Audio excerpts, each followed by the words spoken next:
안녕하세요. 다음 포도원의 박진실 성도입니다. 오늘 이렇게 예배의 시작을 여러분과 함께 나누게 되어 반갑습니다. 저는 지금 6개월째 월요일부터 금요일까지 공동체와 함께 여러 성도님들과 말씀을 나누며 하루를 시작하고 있어요. 처음엔 그냥 말씀을 꾸준히 읽자는 마음이었는데 어느새 그 말씀이 하루를 살아내는 힘이 되었고 마음을 붙잡아주는 울타리가 되어주었어요. 감정이 복잡하거나 마음이 무너질 때도 있었지만 그 안에서 하나님은 늘 사랑이라는 뿌리로 저를 붙들어 주셨고 조금씩 천천히 선한 열매를 맺어가게 하셨어요. 저는 오늘도 여느 때처럼 배워가는 중이고 말씀을 듣는다는 게 어떤 의미인지 조금씩 더 알아가고 있어요. 그리고 그 안에서 감사함도 주님의 사랑도 조금씩 더 느껴지고 있어요. 이 시간 우리 각자의 삶을 붙들어 주신 하나님께 마음을 열고 예배드릴 수 있기를 소망합니다. 오늘도 하나님의 사랑 앞에 진심을 담아 나아가 봅시다.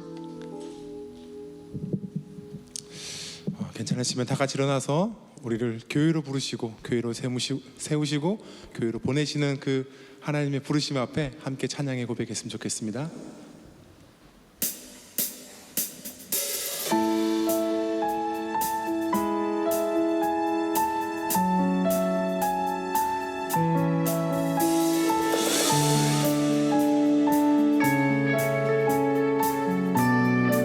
우리는 주의 교회 몸된 성도 심겨진 자리마다 주님의 꽃 피우며 세상 속의 향기로 살아갈 때 성령의 능력으로 주의 제자가 우리는 주의 교회 몸된 성도 심겨진 자리마다 주님의 꽃 피우며 세상 속의 향기로 살아갈 때 성령의 능력으로 주의 제자가 되네. 주의 교회 통하여 일하소서. 생명의 꽃을 피워 삶의 예배 드릴 때 주의 교회 통하여 역사하소서. 복음의 꽃을 세상 속에 피울 때까지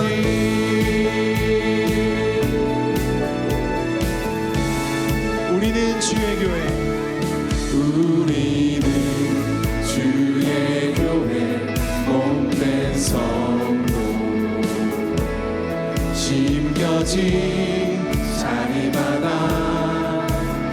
주님의 꽃 피우며 세상 속의 향기로 살아갈 때 성령의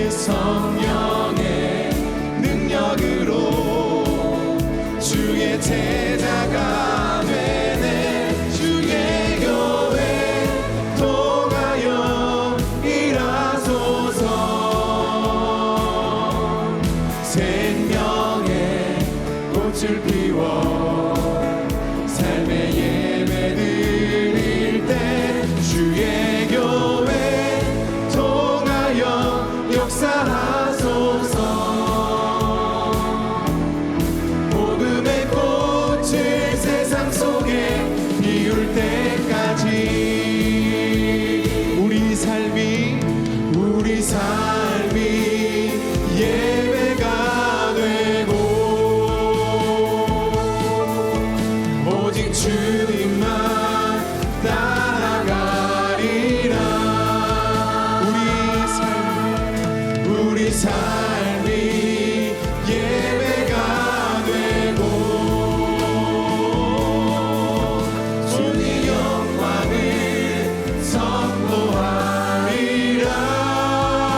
주는 나의 힘이요 영원히 주를 의지. 주는 나의 힘, 주는 나의 힘이요, 주는 나의 힘이요, 주는 나의 힘이요 영원히 주를 의지하리. 영원히 영원히.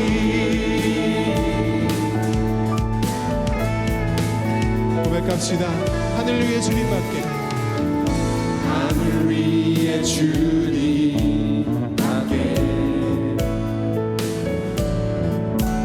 내가 사모할 자 이 세상에 없네.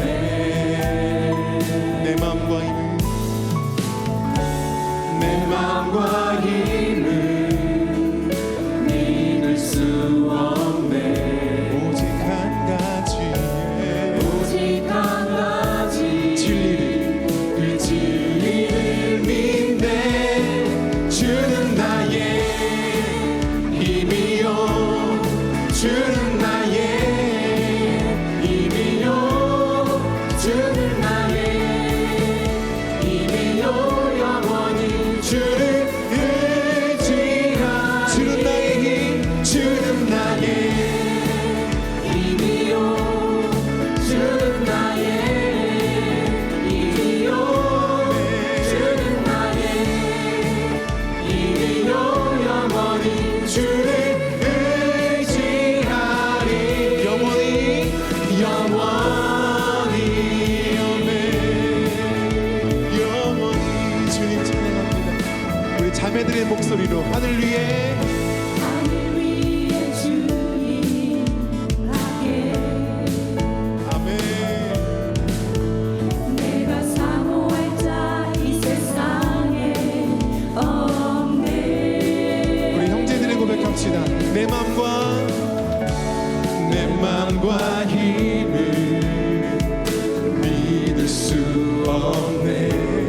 오직 한 가지, 오직 한 가지 진리를, 그 진리를 믿네. 주는 나의 힘이요, 주는 나의 힘이요, 주는 나의 힘이요 영원히 주를 의지하.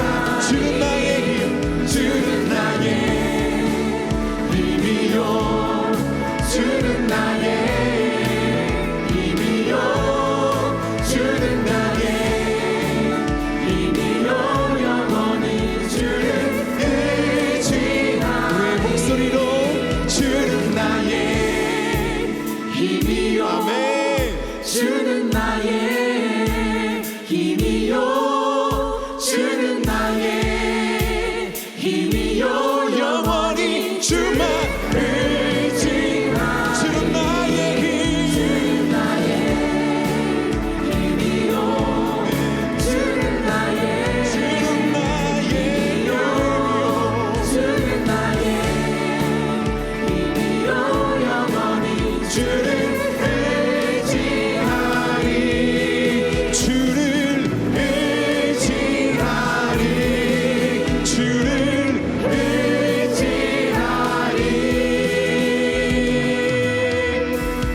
영원히.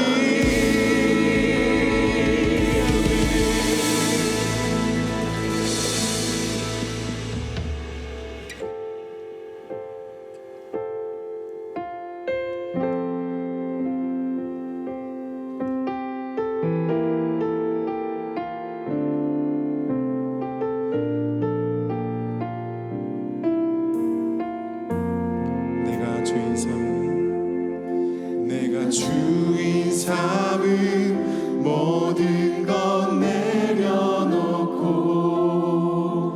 내 주 되신 주 앞에 나가 내가 사랑했던 모든 것 내려놓고 주님만 사랑해. 내가 주인 삼은 내가 주인 삼은 모든 것 내려놓고 내 주 대신 주 앞에 나가 내가 사랑했던 모든 것 내려놓고 주님만 사랑하고 주님만 사랑해 주 사랑 거친 주 사랑 거친 풍랑에도 깊은 바다처럼 나를 잠잠케 해 주 사랑 내 영혼의 반석 그 사랑 위에 서리 우리 한 번 더 내가 주인 삼은 내가 주인 삼은 모든 것 내려놓고 내 주 대신 주 앞에 나가 내가 사랑했던 것 내가 사랑했던 모든 것 내려놓고 주님만 사랑 주 사랑 거친 풍랑에도 주 사랑 거친 풍랑에도 깊은 바다처럼 나를 잠잠케 해 주 사랑 내 영혼의 반석 그 사랑 위에 우리 한 번 더 주 사랑 거친 풍랑도 주 사랑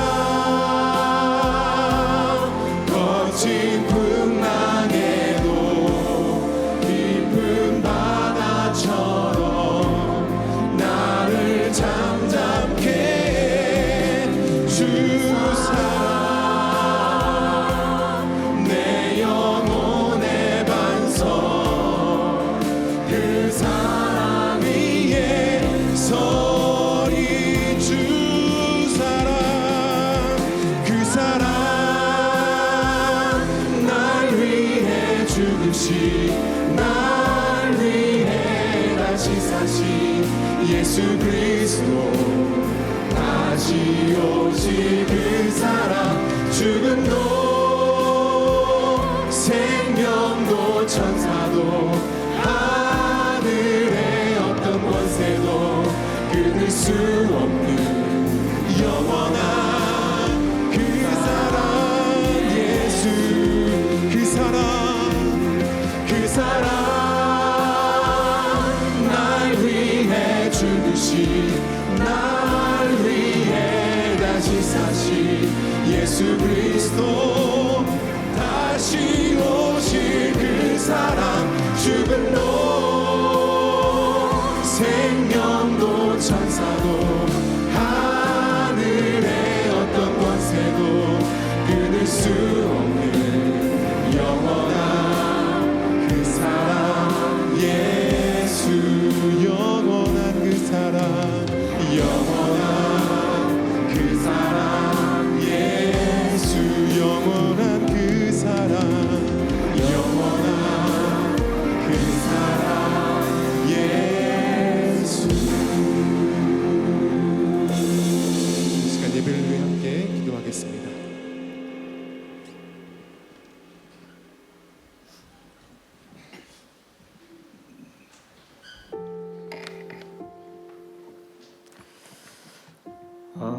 다 함께 마음을 모아 기도하시겠습니다. 우리의 참된 목자 되신 하나님 아버지 은혜를 감사합니다. 우리가 걷는 믿음의 여정 가운데 늘 동행하여 주시고 우리를 선한 의의 길로 인도해 주시니 감사합니다.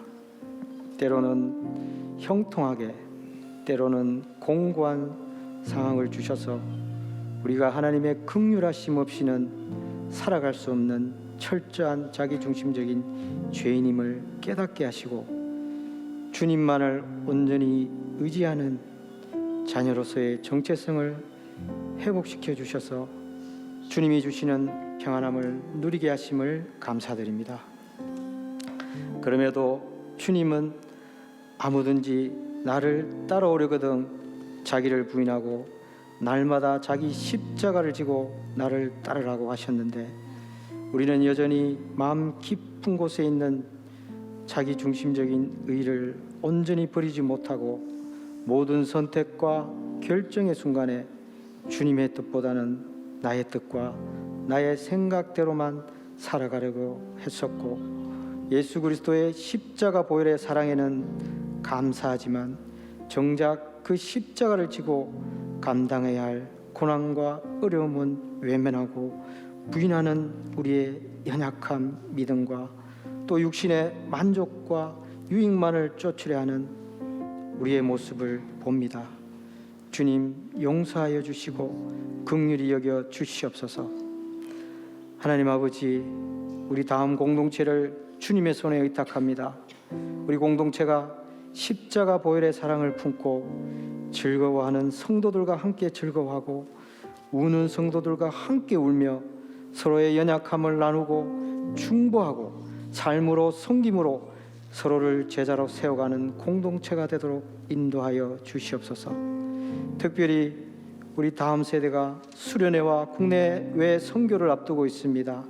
이들이 주님의 때에 인격적으로 하나님을 뜨겁게 만나는 은혜가 그 가운데 있게 하여 주시옵소서.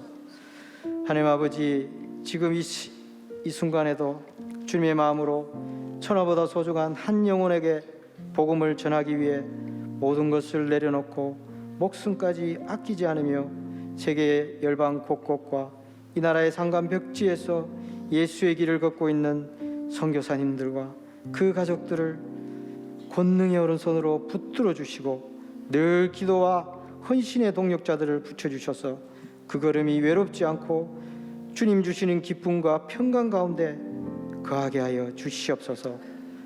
하나님 아버지, 이제 생명의 빛의 말씀을 듣습니다. 성령께서 말씀을 선포하실 김효셉 성도님의 입술을 주장하셔서 우리 마음 깊숙한 곳에 자기중심적인 견고한 진을 포기하시고 권능의 말씀으로 허물어뜨리는 역사가 일어나게 하여 주시옵소서.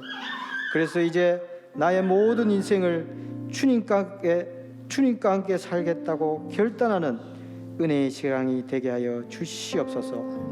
또한 이 예배 가운데 마음이 지치고 상한 성도, 육신의 질고로 고통받고 있는 성도들에게 아버지 친히 찾아가 주셔서 그 마음을 위로하시고 영육이 회복되는 은혜를 부어 주시옵소서. 이제 우리에게 주어진 모든 것이 심지어 생명까지도 주님의 것임을 고백하며 감사의 마음으로 예물을 드립니다. 예물을 드리는 손길의 마음을 주님 받아주시고 이 예물이 쓰이는 곳에 예수의 사랑이 흘러가게 하시옵소서. 이 모든 말씀 살아계신 우리 구주 예수 그리스도의 이름으로 기도드립니다.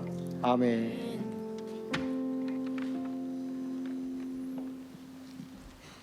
지금은 봉헌 시간입니다. 모두 자리에서 일어나셔서 준비하신 예물을 드리도록 하겠습니다.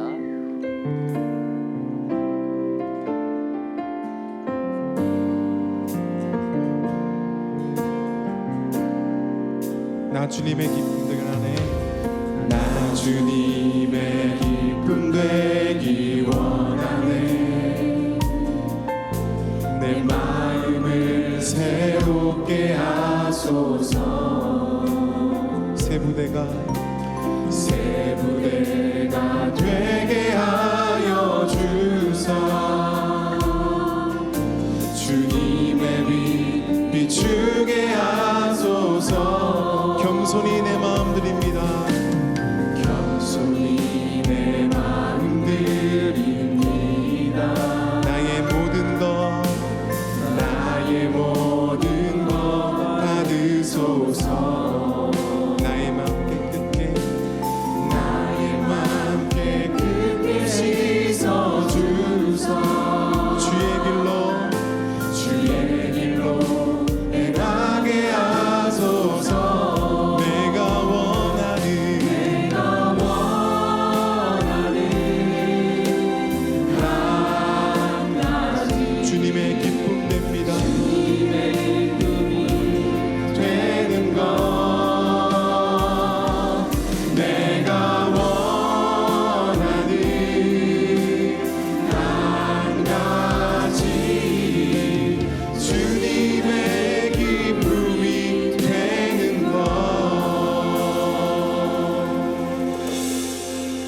감사합니다. 자리에 앉아주시기 바랍니다.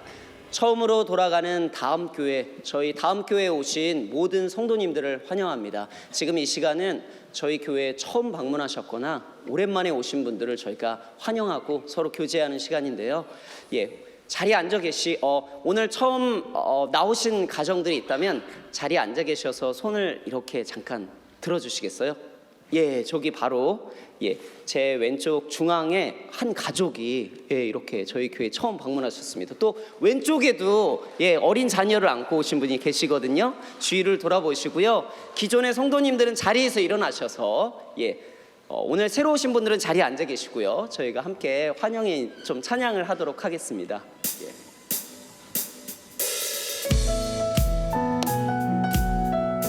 하나님의 사랑이 당신의 삶 가운데 가득하기를 축복합니다. 하나님의 은혜가 우리 가운데 가득하길 우리 한 번 더. 하나님의 사랑이 당신의 삶 가운데 가득하기를 축복합니다. 하나님의 은혜가 우리 가운데 가득하길 기도합니다. 가득하길 기도합니다. 가득하길 기도합니다. 가득하길 기도합니다. 가득하길 기도합니다. 저희 좌우 앞뒤로 또 돌아보면서 성도님들과 함께 인사하겠습니다. 잘 오셨습니다. 잘 오셨습니다.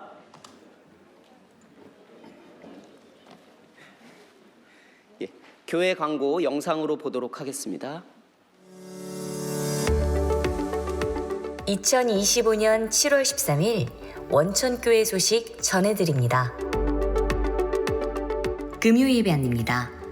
구주 예수, 내 구주 예수를 더욱 사랑이라는 주제로 말씀을 나누려고 합니다. 돌아오는 주는 그 세 번째 시간으로 닮음이라는 제목으로 홍민택 목사님께서 말씀을 전해주시겠습니다. 은혜의 자리로 원천의 모든 성도님들을 초대합니다. G패밀리 프리미엄 회원을 위한 온몸으로 예배해 여름방학 패키지가 다음 주부터 배부됩니다. G패밀리 프리미엄 회원으로 함께 해주시고 온몸으로 예배하는 여름방학이 되시길 축복합니다. 중앙기독고등학교 편입 모집 안내입니다. 모집 대상은 고등 1학년 2009년생입니다. 자세한 안내는 QR코드 혹은 입학처 공지사항을 참고해주세요. 부솔직업재활센터 할라피뇨 수학을 함께하실 자원봉사자를 모집합니다. 일정 및 자세한 문의는 QR코드 혹은 임천석 센터장님에게 해주세요. 이상 자세한 안내는 주보를 참고해주세요. 저희 다음 교회 등록을 원하시는 가정은 제 기준으로 오른편 지하 1층 오른편에 니고데모 홀에서 새가족 등록을 도와드리고 있습니다. 저희 오늘 주보를 배부하면서 저희 교회에서 파송한 이대철 정정란 선교사님 소식지가 있었습니다.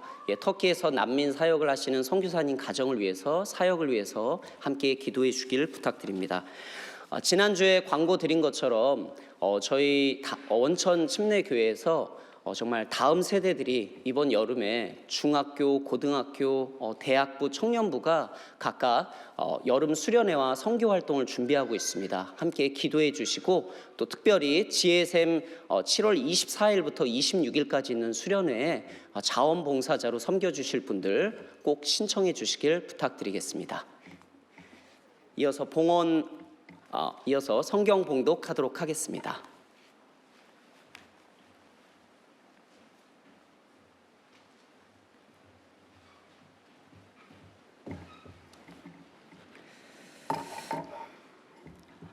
하나님께서 저희들에게 주신 말씀은 마태복음 13장 24절로 30절까지 함께 하시겠는데요. 함께 교독하시고 마지막 절은 합독하시겠습니다. 천천히 교독하시겠습니다.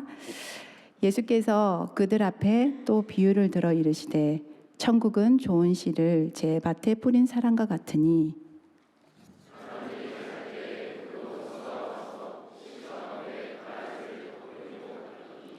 싹이 나고 결실할 때에 가라지도 보이거늘.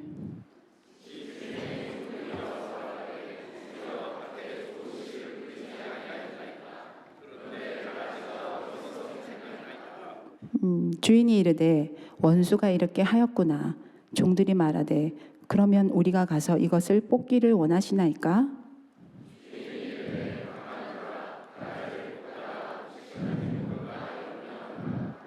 둘 다 추수 때까지 함께 자라게 두라. 추수 때에 내가 추수꾼들에게 말하기를 가라지는 먼저 거두어 불사르게 단으로 곡식은 모아 내 곡간에 넣으라 하리라. 아멘.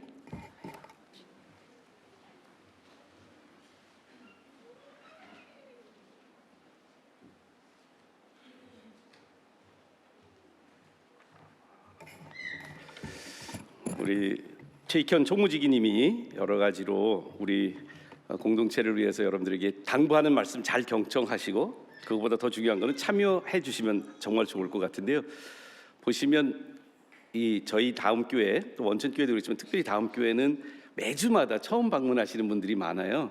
그래서 최익현 우리 지기님이 몸부림치면서 매주마다 어떻게 하면 환대를 하고 그분들이 좀 뭐랄까 뭐 좀 소외되지 않게 하려고 몸부림치는데, 여러분들 제가 이렇게 새로운 분들하고 상담을 해보면, 대화를 나누면 우리 원천교회는 좀 많이 이렇게 반갑게 찾아오는 분들도 없고 환영하고 환대하는 분이 없다는 이야기를 종종 들어요. 아마 여러분들이 처음 오셨을 때도 그랬을 것 같아요. 근데 마치 고부간의 갈등이 대를 이어서 내려가듯이 여러분들이 그렇게 당했다고 또 처음 오는 분들한테 그렇게 하는 것보다는 우리가 정말 복음으로 좀 변화된 제자의 삶을 살려면 단순히 그러니까 제가 오늘도 보니까 저만 돌아다니는 것 같은데, 그냥 이제 일어나서 인사하라고 그러면 좀 멀리 가셔서 서로도 인사하지만 또 예배 뒤에도 새로 오신 분들을 그냥, 우리나라 문화는 사실은 그런 건 아니에요. 근데 모르는 사람한테 가서 내가 이렇게 나를 소개하고 그런 거 잘 안 되지만 우리 조금 더 많이 환대하는 게 좋을 것 같고요. 또 우리 이제 다음 교회는 여러 세대들이 많이, 특별히 우리 젊은 세대들이 점점 우리 다음 교회 많이 들어오는데, 우리 함께 사역도 같이 하고 삶도 같이 나눌 수 있는 그런 귀한 교회가 되기를 기도합니다.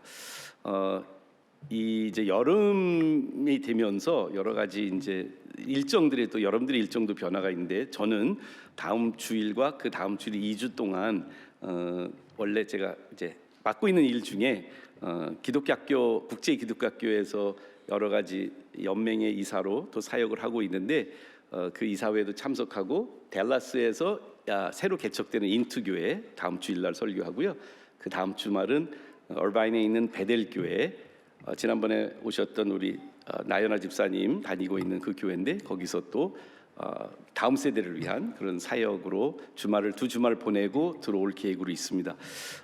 그 사이에 우리 다음 교회에서는 귀한 분들을 모실 것 같은데, 첫 번째는 우리 아까 광고에도 얘기 드렸지만 우리 대학 청년들 대학부가 서천에 선교 봉사 활동을 가고요.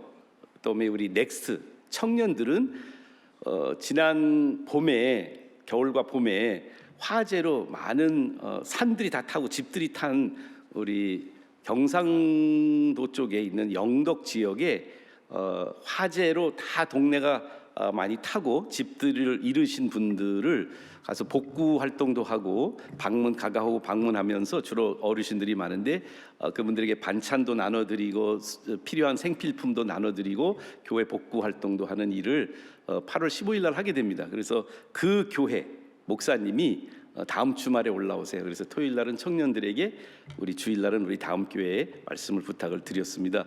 오늘까지 확답을 주시기로 해서 그럴 것 같은데, 여하간 여러분들이 도와줄 수 있는 부분들이 있는데요.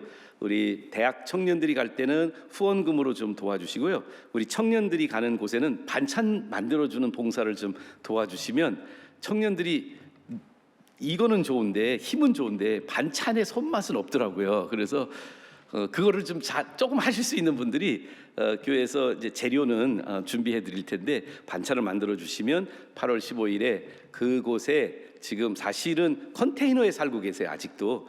그래서 그 이제 막 컨테이너 입주하셨는데 뭐 이렇게 주방 시설도 거의 없고 그런 분들에게 우리가 정성스럽고 또 좋은 그런 반찬을 좀 만들어서 청년들이 전하면 좋을 것 같습니다.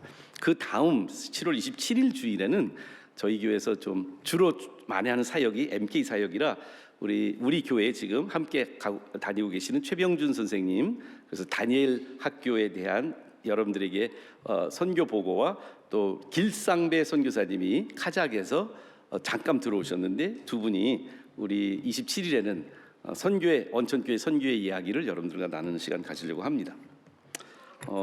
기도 많이 해주시고요. 여러 가지 변화들이 좀 있어도 꿋꿋하게 여러분들이 예배에 성실하게 그리고 있는 자리에서 심기운 것에서 영적으로 꽃피는 여러분들 되시기를 오늘 말씀하고도 연관 있어 같이 기도하는 마음으로 여러분들에게 나눕니다. 오늘이 비유 시리즈 마지막입니다. 첫 번째 비유 시리즈는 여러 가지 토양에 씨를 뿌린 첫 번째 예수님의 마태복음 13장의 비유를 여러분들하고 나눴다면 오늘은 순서로는 마지막이 아니지만 순서는 두 번째 비유예요. 근데 오늘은 좋은 씨앗을 제밭에 뿌리신 예수님의 이야기. 그런데 이 제목은 가라지라는 가라지의 비유. 그러니까 그 알곡과 가라지. 그러니까 좋은 씨앗으로 좋은 밀이 열리는 밀밭의 밭에 이 가라지의 이야기를 예수님이 해주셔서 그 비유를 통해서 오늘 우리가 발견하려고 합니다. 우리가 그동안 왜 예수님은 비유로 말씀하셨을까? 오늘 본문 말씀이 24절에서 30절까지 있는데요. 한 6구절이잖아요. 4구절인가요? 6구절 정도가 있고 36절부터 40절까지는 그 비유를 예수님이 직접 해석하세요. 해석한 비유는 이 두 개밖에 없어요. 첫 번째 비유하고 오늘 드리는 마지막 비유. 근데 이 두 비유 사이에 이런 말씀이 나오거든요. 예수께서 모든 것을 비유로 말씀하시고 비유가 아니면 아무것도 말씀하지 아니하셨다라는 34절 말씀이 있거든요. 그 전에는 예수님이 많은 사람들이 제자들은 물론이요 많은 사람들이 왔을 때 티칭 또는 프리칭으로 예수님이 천국의 메시지와 복음을 전하셨어요. 그런데 예수님의 사역이 점점 더 십자가로 가까워지고 제자들과 제자 훈련하는 삶으로 더 집중되시면서 예수님의 티칭과 프리칭은 이제 비유라는 패러블이죠. 패러블이라는 도구로 제자 훈련에 좀 더 집중하셨던 것 같습니다. 왜요? 왜 보통 프리칭은 캐리그마라는 헬라 단어를 쓰고요. 티칭은 디다케라고 하는 헬라 단어를 쓰는데 그 많이 나오는 단어인데 예수님이 티칭과 프리칭으로 공개적으로 좀 이렇게 말씀을 선포하는 것에서부터 비유는 약간 그 암호 같은 말씀이거든요. 히든 코드예요. 그러니까 만약에 북한의 간첩이 남한에 왔는데 뭔가 메시지를 받아요. 그런데 지령을 받는데 그 지령을 겉에서 보면 사람들은 일상적인 편지 내용 같아.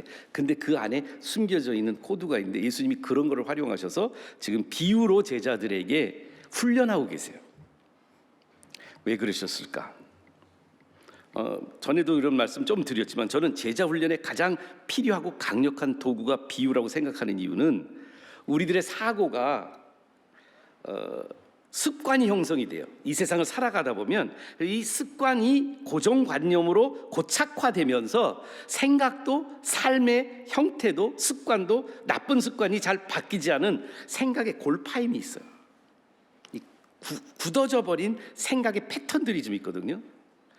근데 그냥 일반적인 프리칭이나 티칭은 다 그냥 표면적으로 다 드러나기 때문에 그 말씀을 가지고는 고정관념을 깨트리기가 쉽지 않아요. 얼마 전에 미국에서 이란을 직접 공격했죠. 그 원자 폭탄 개발하는 그 깊은 벙커 밑에 산속 밑에 벙커. 그래서 무슨 미국만 가지고 있는 폭탄이 하나 있죠. 그 폭탄의 이름은 뭐예요? 벙커 버스터라는 폭탄이에요. 그래서 깊은 땅 속까지 내려가서 폭발을 해서 그 밑에 있는 단단하고 견고한 그 이렇게 뭐랄까요? 그 보호막을 깨트리고 들어가서 완전히 폭파하는데요. 비유는 그런 의미가 많습니다. 우리가 약간 비유는 유진 피리스는 tell it slant, 약간 삐뚤게 들어오는 말씀이에요. 그래서 우리의 공백을, 우리의 옆구리를 싹 치고 들어오는 예수님의 말씀인데, 그래서 일반적으로 읽으면 그 의미가 별로 와닿지 않아요. 근데 이 비유는 우리 속에 들어와서 우리에게 우리의 나쁜 습관들, 또 제자로 살아갈 수 있도록 삶을 변화시킬 수 있는 그런 강력한 벙커버스터 같은, 더 다른 좀 표현을 쓰자면 영성을 형성하는 spiritual formation의 도구라고 유진 피리스 목사님 말씀하십니다. 천국의 시민의 삶의 방식으로 우리를 전환시키기 위해서 제자라면 이 말씀이 우리의 삶 속에 변화를 초래할 수 있게 되는 훈련 도구입니다. 우리 손녀 딸이 있는데 이제 막 돌이 지났어요. 돌 정도 됐는데 한 2달 전부터 수영을 배우러 가요. 근데 벌써 8개월짜리가 수영을 하는데 어젠가 그젠가 하여간 영상 하나 우리가 직접 영상이 아니라 이게 화상으로 이렇게 이야기를 한 10분 했거든요. 근데 얘가 할머니가 하프 그러니까 땅을 기면서 머리를 물에다 집어넣는 연습을 하는 걸 이 8개월짜리 애가 하프 그러면서 이런 걸 봤어요. 근데 제가 보니까 코치가 잘하면 이 아이가 어떻게 수영하겠어요? 도구를 잘 써야 돼. 수영도 그렇고 뭐 야구도 그렇고 뭐 하여간 여러분들 뭐 모든 종목들을 보면 뭐 탁구가 되든 아니면 뭐 테니스가 되든 골프가 되든 좋은 코치는 특별한 도구를 활용해서 나쁜 습관들을 고쳐줍니다. 예수님은 비유를 통해서 우리의 영성의 생각 골파이고 잘못된 생각과 삶의 모습들을 이 비유를 통해서 고쳐주고 계시는 예수님의 모습이 오늘 이 마지막 비유를 통해서 우리에게 고정관념을 흔들고 깨틀고 숨겨져 있는 진리를 우리 안에서 폭발을 통해서 우리의 삶이 변하도록 하시는 것 같습니다. 표면적으로는 너무 단순한 얘기죠. 오늘 지금 막 읽어드린 단순한 이야기인데 그 단순한 이야기 속에 사실은 여러 가지로 이 해석이 분분할 수 있는 이야기죠. 좋은 밭에 씨를 뿌렸는데 원수가 와서 가라지를 그 밭에 또 심었어. 그 종들이 와서 가라지 뽑을까요 하니까 주인이 아니 뽑지 말고 기다려. 추수 때 다 뽑으면 돼. 이 말씀이거든요. 근데 36절을 안 읽어드렸는데 제가 읽어드릴게요. 왜냐하면 예수님이 이 비유를 설명을 해주시는 것을 우리가 먼저 잘 경청해야 될 것 같습니다. 그 설명은 이렇습니다. 36절부터 읽어드릴게요. 예수께서 무리를 떠나서 집에 들어가서 제자들이 나와 이르되 밭의 가라지의 비유를 우리한테 설명해 주세요. 대답하여 이르시되 좋은 씨를 뿌리는 자는 인자요. 예수님, 밭은 세상이요, 좋은 씨는 천국의 아들들이요, 가라지는 악한 자의 아들들이요, 가라지를 뿌린 원수는 마귀요, 추수 때는 세상 끝이요, 추수꾼은 천사들이니 그런즉 가라지를 거두어 불에 사르는 것 같이 세상 끝에도 그러하리라. 인자가 그 천사들을 보내리니 그들이 그 나라에서 모두 넘어지게 하는 것과 불법을 행하는 자들을 거두어내어 풀무불에 던져 넣으리니 거기서 울며 이를 갈게 되리라. 그때의 의인들은 자기 아버지 나라에서 천국에서, 천국은 마치라는 비유죠, 아버지 나라에서 해와 같이 빛나리라. 귀 있는 자는 들을지어다 라고 말합니다. 이 해석의 몇 가지 비유가 상징하고 있는 걸 우리한테 설명합니다. 좋은 씨를 뿌리는, 제 밭에 뿌리는 분은 예수님이다. 가라지는 원수가 심는다. 추수는 세상의 끝이다. 추수꾼은 천사들이다. 추수할 때까지 좋은 씨앗과 가라지는 공존하고 마지막에는 그때서야 이 좋은 씨앗의 밀과 가라지가 분리하게 된다. 이 말씀인데요. 다 말씀드릴 수는 없고 오늘은 2가지만 집중하려고 합니다. 그럼 비유를 어떻게 우리는 해석하면 좋을까? 이 비유의 목적이 뭐냐 하면 우리의 허를 찌르는 거거든요. 우리의 영적인, 그러니까 통상적으로 생각하고 있었던 것을 이렇게 약간 급소를 찌르듯이 들어오는 건데, 그러면 이 비유 안에 그냥 저는 비유를 미스터리한 비밀인데, 여러분 비유를 이해하기 좋게, 비유는 뭐냐? 비밀을 유하게 이야기로 풀어내는 거. 비유. 아재 개그인데 웃으셔야 되는데 아무도 안 웃으시는. 부드럽게, 비밀을 부드럽게 이야기를 통해서 보여주시는 거예요. 근데 여기 이 스토리 속에 최소한 저는 2가지의 의외가 나타나요. 우리 허를 찌르는, 기대하지 않는 일들이 2개가 있어요. 그 두 개가 여러분과 제 삶 속에 잘 생각하지 않는 것. 첫 번째는 뭐냐? 첫 번째는 조금이라도 텃밭을 가꾼 사람들은 텃밭에 제일 힘든 게 뭐냐? 정혜경 선생님, 텃밭 관리할 때 물 주는 것도 어렵지만 뭐가 제일 어렵죠? 여름이 되면 뭐가 어려워요? 잡초 뽑기예요. 풀 뽑기예요. 내가 심어놓은 거 말고 다른 것들이 거기 그냥 생겨요. 그러니까 농사를 지거나 밭을 일구거나 뭐 주말 농장에 텃밭을 한 뼘만 가진 작은 텃밭에서 일하는 사람도 다 아는 건 뭐냐면 밭에는 잡초가 어떻게 보면 원래 심었던 씨보다 더 잘 자라는 경우가 있고 많이 자랄 수 있고 더 왕성하게 자랄 수가 있는 건 당연한 거예요. 근데 그 당연한 경험 속에 사실 오늘 허를 찌르는 이야기가 하나 있다니까요.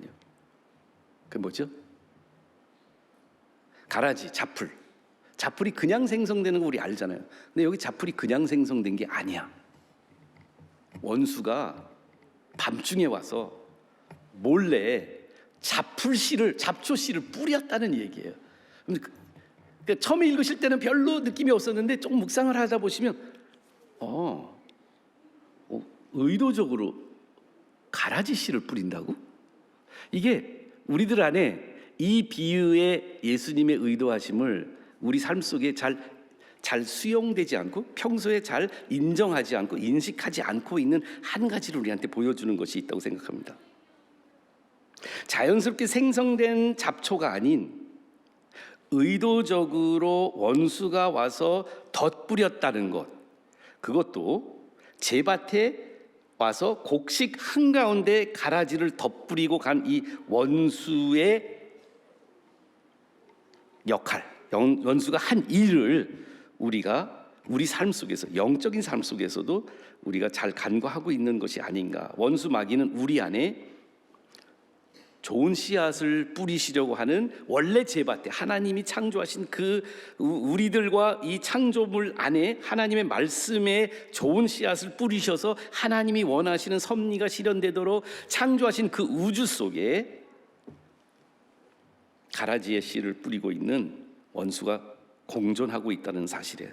영적 세계에는 두 주관자가 공존하고 있습니다. 우리 크리스천들이 사탄의 존재, 또 악의 존재에 대해서 철학적으로나 신학적으로는 인지하고 있지만 우리 삶 속에는 거의 그냥 별로 대수롭지 않게 생각하고 살아가고 있는 습관을 가지고 있지 않습니까? 저는 그렇습니다. 우리 안에 들어오는 수많은 씨앗들이 있어요. 우리 개인도 그렇지만 공동체 안에도 그런 일들이 있습니다. 근데 이 많은 어떤 우리의 영혼에 스며들고 있는 씨앗들이 좋은 씨앗인지 가라지, 원수가 심어놓은 가라지인지 각인하지 못한 채 무분별한 메시지들의 홍수 속에 살아갑니다.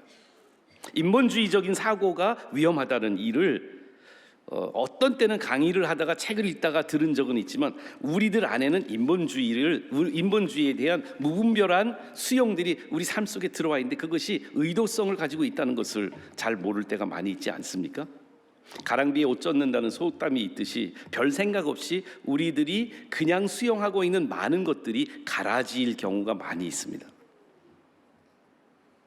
제가 몇 번 설교에도 인용한 적 같은데 우리도 모르게 인본주의적이고 성경의 좋은 씨앗이 아닌 그런 사고들과 그러한 개념들이 여기저기 흩어져 있고 우리 안에 그런 게 있다는 게 잘 인식이 안 될 때가 있어요.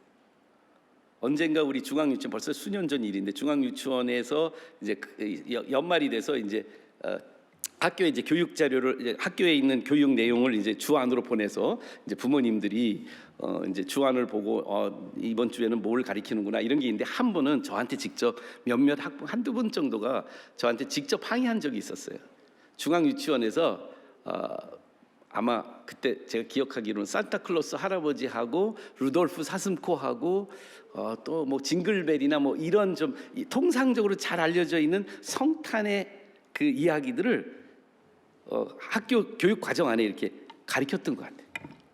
아주 예리한 부모님들이 어떻게 신본주의적인 교육을 하는 학교에서 유치원 어린아이들에게 성탄의 이야기를 성경적이지 않은 인본주의적인 사고가 있는 이런 이야기들을 하는가. 그때 저도 그리고 유치원 리더들도 선생님들도 다 어떻게 보면 정신 차리게 된 것 같아요. 나도 모르게 그냥 수용됐던 것들이 인본주의라는 것을 잘 간과하지 못할 때가 있어요. 우리 안에 우리들의 삶 속에 여기저기에 원수가 뿌려놓은 인본주의적인 씨앗들이 어떻게 들어오는지 잘 알고 계세요 혹시? 여러 가지 방법이 있어요. 우리 아이들의 영혼에도 인기 있는 무슨 아이들의 놀이라든지 책들이라든지 특별히 더 요즘은 우리들이 보고 있는 모든 영상 매체, 듣고 있는 음악의 가사들을 우리가 무분별하게 나는 그 곡조가 너무 좋아. 그냥 가사는 생각하지 않고 곡조가 좋아서 우리 아이들이 또는 우리들이 듣고 있고 부르고 있고 생각하고 있고 무의식 속에 막 우리 마음 속에 삶 속에 그냥 들어오고 있는 생각들이 인본주의라는 것을 간과하고 있지 않습니까?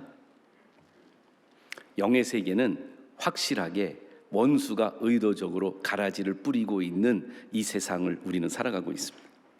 바울은 에베소서에 이렇게 말합니다. 그때에 너희는 그 가운데서 행했다. 그 가운데가 뭐냐? 이 세상 풍조를 따르고 공중의 권세 잡은 자를 따르고 불순종의 아들들 가운데 역사하는 영을 따르는 이 인본주의적인 풍조에 우리는 찌들어 살았다. 그 전에 우리도 다 그 가운데서 육체의 욕심을 따라 지내며 인간 중심적으로 살며 내가 원하는 것, 육체와 마음이 원하는 것을 그대로 막 영위하면서 나 이거 재미니까 난 보는 건데 누가 나한테 그런 걸 간섭해. 그게 뭐가 문제가 있어? 무슨 잘못이 있어? 이렇게 하면서 다른 인류와 똑같이 본질상 진노의 자녀로 살아오고 있고 지금도 살고 있는지 한번 볼 필요가 있어요. 예수님의 비유는 여러분과 저의 정곡을 지금 찌르고 있으며 메스를 대고 도려내시고 싶어 하시는 메시지가 있어요. 가라지가 얼만큼 스며들고 있는지 한번 보세요. 보고 있는, 듣고 있는, 읽고 있는 그 모든 요소들이 우리에게는 가라지처럼 우리 안에 들어와 있습니다.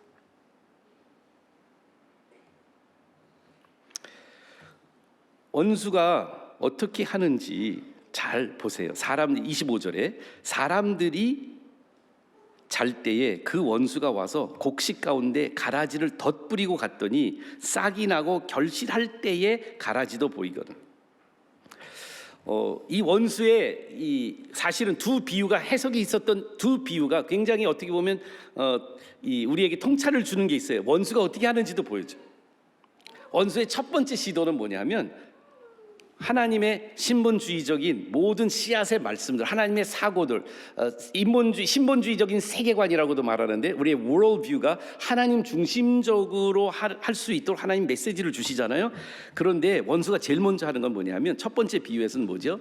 돌짝밭에 길가에 떨어져서 새가 쪼아먹고 돌짝박에 떨어져서 뿌리가 안 나오게 하고 그리고 가시덤불 속에 있어서 세상의 많은 염려들 때문에 자라긴 하는데 그 안에 씨가 못 자랄 수 있도록 그냥 하고 먼저는 전혀 안착이 안 되도록 합니다.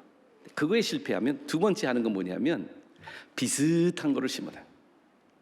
이거 하나님 말씀하고 굉장히 틀리지 않은 것 같아. 나에게 뭔가 나의 생각에 좀 새롭고 신선한 것 같은데 그 메시지 자체가 정말 성경의 말씀인지 아닌지를 모방하면서 살짝 변형을 시킵니다. 창세기 3장의 하와에게도 사탄이 말씀을 완전히 부인한 게 아니고요. 말씀의 한 단어만 바꿔버렸어요. 그래서 거짓은 원수가 심는 가라지의 거짓은요. 새빨간 거짓말이 아닐 경우가 많아요. 우리가 나쁜 이야기, 아주 뭐 잘못된 이야기는 우리가 분별할 수 있어요. 근데 그 안에 딱 하나를 바꿨죠. 하나님은 정령 죽으리라 라고 말씀하신 그 말씀을 사탄은 죽을까 하더라 라고 약간의 변형만 시킵니다. 진짜 사탄의 가라지는 99% 진짜 같은데 1%가 거짓이에요. 예수님을 시험했던 사탄의 모습을 보세요. 예수님 말씀으로 매 시험, 세 가지 시험을 당할 때마다 예수님 말씀으로 대항하는데 사탄도 말씀으로 예수님의 시험에 예수님을 이렇게 합니다.